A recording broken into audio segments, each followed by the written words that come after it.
Alright, here we go with my part 2 of my pickups from the Scream Factory 5-year anniversary sale. First, I want to show this off here. Super Sentai Zyuranger. I actually got this back in March during March Madness when they had all of their Power Rangers items on sale. And this one, that sale was nuts.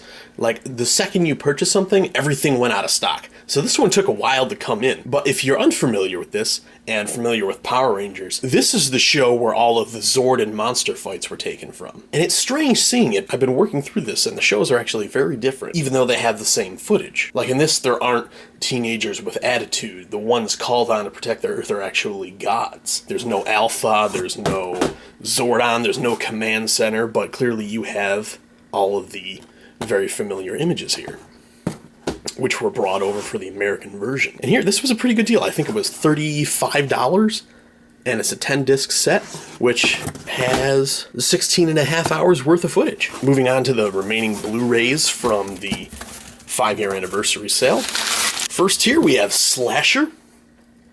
Blind buy for me again with this one.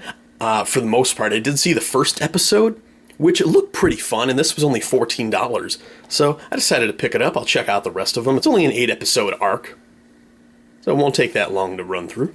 Here we have The Lady in White, which was actually shot pretty close to me. It was filmed in Rochester, and I believe it was actually inspired by a local urban legend. And surprisingly, this does come with 3 different cuts of the movie. You have the director's cut, the extended cut, and the original theatrical cut. You never see that many cuts of a movie on a release unless it's something like Dawn of the Dead or Army of Darkness. Now this is more of a family film for a Scream Factory to release. I'm kind of hoping that it might be somewhat like Hocus Pocus, kind of that Halloween family feel. Next here we have Candyman, Farewell to the Flesh.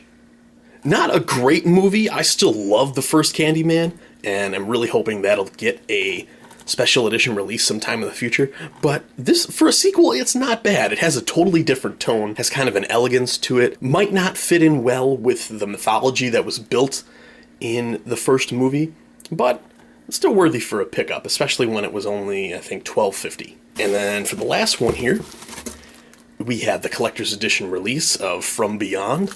One I wanted to pick up for a while, and it was still a little expensive for an old collector's edition release.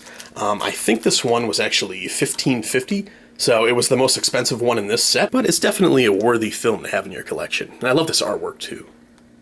Alright, and just a quick recap here. We had the first season of Super Sentai Zyuranger, which was $35 for the complete series. Slasher, which was only $14 for the complete season 1. Lady in White, which I believe was actually $15. Candyman, Farewell to the Flesh, which was $12.50. And the collector's edition of From Beyond, which was $15.50. And there you have it. I hope you enjoyed this quick haul video. If you haven't already, remember to like and subscribe. And if you love all things horror movies, monsters, and Halloween, be on the lookout for more videos like this in the future.